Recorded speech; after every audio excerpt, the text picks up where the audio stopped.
আসসালামু আলাইকুম one and all. কেমন আছেন আপনারা সবাই? আশা করছি সকলে অনেক ভালো আছেন। আমিও ভালো আছি। আজকে আবারও চলে আসলাম নতুন একটা ভিডিও নিয়ে। ভিডিওটা কি কেউ কি গেস করতে পারছেন? আচ্ছা ঠিক আছে, অত গেস করতে হবে না, আমি বলে দিচ্ছি। ভিডিওটা হচ্ছে জার্নালিং সম্পর্কে। এখন অনেকে কোশ্চেন করবে, হোয়াট ইজ জার্নাল? জার্নাল কি? জার্নাল কিভাবে করে? আমরা ইংরেজিতে সব কিছু পারলেও রাইটিংয়ে কেন জানি না দক্ষ হয়ে উঠতে পারি না। রাইটিংয়ে দক্ষ হয়ে ওঠার জন্য আমাদের দরকার জার্নালের। এখন মেন কথায় আসি, জার্নাল কি?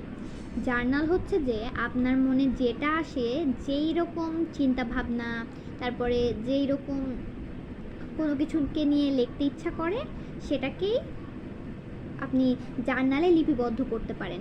এখন জার্নাল ব্যবহার করে আপনি যদি ইংরেজি শিখতে চান, তাহলে আপনার জার্নালে সব কথাগুলো ইংরেজিতে লিখতে হবে। সো আজকে আমি আপনাদের সঙ্গে শেয়ার করব আমার জার্নাল অ্যান্ড কিভাবে আমি ইংরেজিতে ধীরে ধীরে দক্ষ হয়ে উঠেছি, কিভাবে রাইটিং স্কিলে দক্ষতা অর্জন করতে পেরেছি। তার জন্য আমার দরকার হয়েছে একটা জার্নালের, and this is my journal. অনেকে জার্নালে তাদের নিজেদের মতো কিছু লেখে, তো আমি জার্নালে জাস্ট দুইটা জিনিস সিলেক্ট করেছি। একটা হচ্ছে যে মাই জার্নাল, মানে আমার যেটা মনে আসে, আমার যেরকম ভালো লাগে, আমি যেই ছবি আঁকি, যা কিছু আমার ভালো লাগে সেই সব কিছু আমি এই জার্নালে করব। অ্যান্ড 2 নাম্বার আরেকটা হচ্ছে যে বিটিএস সম্পর্কে। শুধু বিটিএসই না, কোরিয়ান যে কোনো কিছু সম্পর্কে আমি আমার এই জার্নালে লিখি।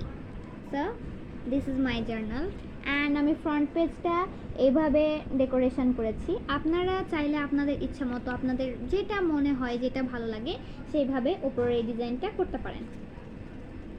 সো এটা গেল আমার cover page, and this is, কেমন লাগছে? এটা হচ্ছে জার্নালের পেছন দিকের অংশটা আমি এরকমভাবে করেছি। এখানে আপনারা আপনাদের সম্পর্কে চাইলে কিছু লিখতে পারেন। আমি আমার সম্বন্ধে একটু কিছু লিখেছি। অ্যান্ড অ্যাট ফার্স্ট এখানে আমি কিছু ইম্পর্টেন্ট ডে টু রিমেম্বার করে রেখেছি, যেমন বিশেষ কিছু দিন, যেমন কারো বার্থডে। যেমন আমার বার্থডে হচ্ছে যে সেপ্টেম্বরের 10 তারিখ, সেটা আমি ইম্পর্টেন্ট ডে টু রিমেম্বারে লিখে রেখেছি।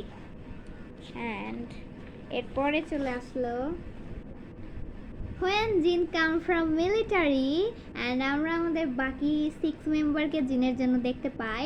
And reason where I love BTS, and কখন থেকে আমি বিটিএস আর্মি হয়েছি সেই সম্পর্কে একটু লেখা আছে। তো I first become BTS army in 2022,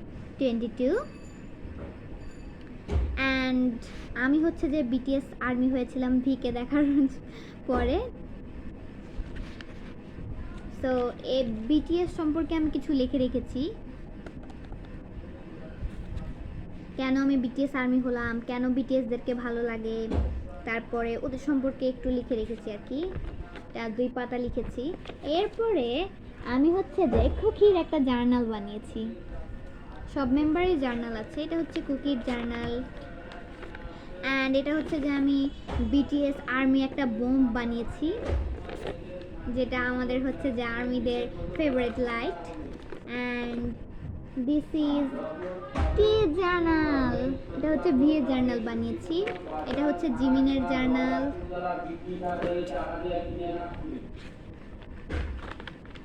and this is J Hope's journal, and this is Suga, and this Jin R M. 7টা মেম্বারকে নিয়েই আমি হচ্ছে জার্নালটা বানিয়েছি।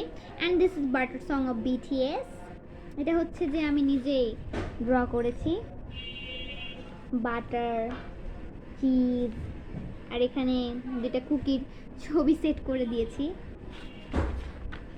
আর this is I love books, Sabbath and some environments, and this is film out song of BTS. যখন আমি piano বাজানো শিখবো, তখন আমি অবশ্যই এই সংটা কভার করব। ফিল্ম আউট সং আমার অনেক ভালো লাগে। And this is exercise, my everyday life exercise, and this is my bucket list. So so what is bucket list, এটা আপনাদের সঙ্গে লাস্টে শেয়ার করব। And this is am I a tomboy or girly girl, and this is notes to my self, and this is September, my birthday month, and this is to-do list, and this is January, and this is my teddy and kawaii cat, and this is mochi popsicle for Jimina, and this is me and my Korean guy, and this is BTS 7 member কে আমি draw করেছি। এটা হচ্ছে BTS এর আর্মির BT21 আর BTW বলে যেটাকে আপনারা চিনেন আর কি। সো এটা হচ্ছে যে RM কয়া, অ্যান্ড দিস ইজ জিন RJ, এটা হচ্ছে তাদের কার্টুনের ক্যারেক্টারগুলোর নাম। এটা হচ্ছে যে সুগার নাম এখানে Shooky, and this is J Hope Mang, this is Jimin, এর নাম হচ্ছে এখানে Chimmy, and this is V my bias Tata, and this is Jungkook Cooky, and this is music instrument, and this is my head আমার মাথার ভিতরে যা আছে সব কিছু এখানে লিখে রেখেছি। That I love south Korea.